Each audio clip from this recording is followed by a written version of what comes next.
Welcome back to the Federal Retirement Show. I'm your host, Val Majewski with American Benefits Exchange. As always, really appreciate you taking the time out of your busy schedule to view our content. There are a ton of episodes, a ton of information that we have for you, the federal employee looking for accurate and honest information when it comes to your benefits and retirement situation. There are questions you have. There are situations that you're going through. There are things going on that you want to find the right answers. And why? Because these were things that you were not properly taught, not properly reviewed on when you first got hired. Not the government's fault. You have a job to do. You have things you need to take care of. So do they. So do your boss, the people that hired you, your HR, all of that. And you're kind of left, though, to go to opm.gov or do Google searches and try to learn this stuff on your own. And I give benefits presentations all the time across the country with different groups, different agencies. And I hear that same thing. I wish I would have talked to you 10 years ago, 20 years ago, 30 years ago. I wish I would have found this information out when I first got hired. And the story is always the same, but I'm glad I get a chance to talk to you guys and share this with you. So that's what this show is all about, the Federal Retirement Show. If you like it, make sure you subscribe. Make sure you let other people know about it. Get notified when we come out with a new episode. You can visit the website, federalretirementshow.com, or listen in, whether it's on YouTube, SoundCloud, Spotify, Apple Podcasts, wherever you listen to these things, tune in and check out this information because there's something in here for everybody. I'm not saying that every episode pertains to you, but there's going to be something in here for everybody. And that's where we get to today's topic because this was somebody's topic. One of the viewers out there, and appreciate you all that are diligent and dedicated to listening to the podcast. It means that we're doing what we're meant to do or what we were set out to do is get you this information that we believe is going to be valuable. But we had a listener call in, email in, and say, hey, I need some information on discontinued service retirement, DSR. Can you do an episode or have you done an episode for DSR? Can you point me towards that? And if not, maybe it's going to be a topic for a future episode on the Federal Retirement Show. Well, that's why we're talking about it today. So thank you to those that continue to send us emails, call in and say, hey, you don't have an episode on this. Can you do one on that? Or here's a new topic that might be of interest to your viewers. Do you want to do an episode on that? So we had a chance to chat with this viewer, this listener, go over their situation when it came to discontinued service retirement, but there's going to be others out there that are going through a similar thing. So today's episode, again, on DSR, discontinued service retirement. Let's dive in to today's topic. So what is it?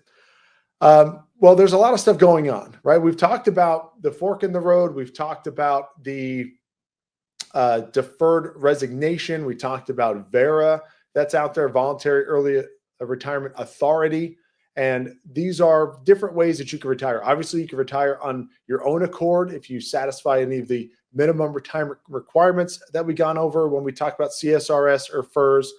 But this is a slightly different segment. These are folks that are retiring involuntarily, right? So discontinued service retirement. What is that? Discontinued service. You are being retired involuntarily due to a reduction in force, a RIF, your department, your job is being eliminated, or for a variety of other reasons, you are being retired involuntarily or separated from service involuntarily, and you might be eligible for discontinued service retirement in that regard. So separate involuntarily. And I go to the bottom here, you must not decline a reasonable offer. And what that is, if you're being reduced or your reduction in force is happening and you're being riffed out, and maybe there's an entire department that's being let go or an entire job that's being discontinued, the government can offer you a reasonable offer, right? It can give you a comparable position. And there's a lot of different criteria that go along with that. It's a similar type of commute, or it's within the same agency. And there's a couple other things that considered a reasonable offer. If they give you that, you decline it, you probably then would not be eligible for discontinued service retirement. But we're going to go on with DSR today. We're going to assume that you're retired involuntarily, that you were not given a reasonable offer, another position within the agency or something comparable. So you didn't decline anything. then when would you be eligible for discontinued service retirement? Well, this works kind of like a VERA because you'd be eligible for a full immediate annuity, unreduced pension in this situation if you were age 50 and had at least 20 years of service, or any age with at least 25 years of service. This sounds a lot like VERA. Actually, it kind of is, except VERA is voluntary early retirement. This is involuntary retirement, right? So let's say a VERA is not offered, or maybe it was offered, you didn't take it, but now you got riffed out. You could be part of this DSR, eligible for DSR, if you are age 50 with at least 20 years of service, and any age with at least 25 years of service, you can get credited for, or you can get a unreduced full immediate pension based on those requirements.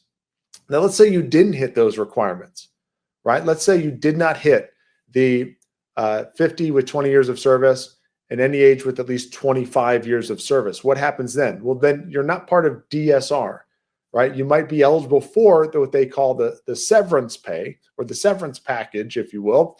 I'll talk about that here on the next slide. Or you'd have to file for down the road deferred retirement if you didn't satisfy any of these requirements. But let's say, again, you hit these requirements, you're involuntarily retired, and you do not decline any kind of reasonable offer, you're now eligible for, or could be eligible for, the discontinued service retirement. So let's talk about the next slide. How does this work when it comes to benefits? Well, good news, if you're under DSR or fall under DSR, you're going to be eligible for DSR. You can keep your federal employee health benefits, your FEHB, if you had them for at least 5 consecutive years prior to now retirement.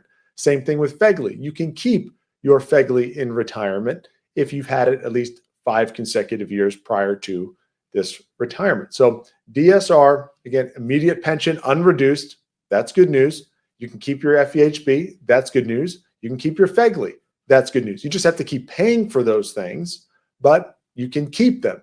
In the other sense, if you were not eligible for DSR and you didn't have the years of service and you're just going to be out, you would not be able to keep those benefits, your federal employee health benefits or your FEGLI. You're also eligible for the FERS retirement supplement, just as if it were offered in the VERA or if you retired with full benefits, but you cannot collect that, or you will not collect it until you have hit your MRA, your minimum retirement age, which you're familiar with that. That's based upon your birth year, and it's anywhere between age 55 and 57. So can keep the health insurance, can keep the life insurance if you had each of those for at least 5 consecutive years prior to retirement. Got to keep paying for it. And you're eligible for the FERS retirement supplement, which is that Social Security gap, that bridge, but you wouldn't be able to collect it until your minimum retirement age. Now, severance is not available for DSR. Now, what does that mean? I said before on the previous slide that there are some federal employees out there that get riffed out, right? They're retired involuntarily, and through that process, they may not be eligible to retire, right? They don't have the years, or they don't have the age, or they don't have this, or they don't have that, and they don't fall under any of the retirement requirements, right? They're eliminated, and they didn't have any of the requirements for full retirement. They're eliminated involuntarily, and they don't qualify for DSR based on those reduced retirement requirements. So what happens then? They could be eligible for severance. Now, severance is, again, for those that don't fall under this with DSR, and they can get up to 52 weeks of their regular pay going forward. So it's they can call it severance because you're going to get some sort of benefit. How long that lasts for depends on your years of service that you have and age, but the max that they'll give you is 52 weeks, or generally 52 weeks. So there is a way that if somebody separated involuntarily, they can get this severance pay, which could be up to a year's salary of your current salary going forward, but you're not eligible for retirement after that. So if you get the severance pay, you're not eligible for DSR. So that's kind of the thing. You're not going to get both. You're not going to get discontinued service retirement and that severance if you were thinking it, right? Severance is not available for those that fall under DSR. The good news about DSR, though, discontinued service retirement, is that you can collect that immediate pension. It's unreduced, for not based on your age, things like that, and you get it immediately. Now, you can still buy back or get back your sick leave time, your annual leave lump sum. You can still get those as well as you would as if you were retiring normally. We've done episodes and we've talked about annual leave and sick leave when it comes to your pension and how that all factors in. Go back and view our previous content if you want more on those topics when it comes to annual leave or sick leave and how that factors in. But again, for discontinued service retirement, just to review, involuntarily separated, okay? You hit the minimum requirements when it comes to age and years of service, 50 with at least 20, any age at 25 years of service. You have not declined a reasonable offer from the government to maintain your employment there.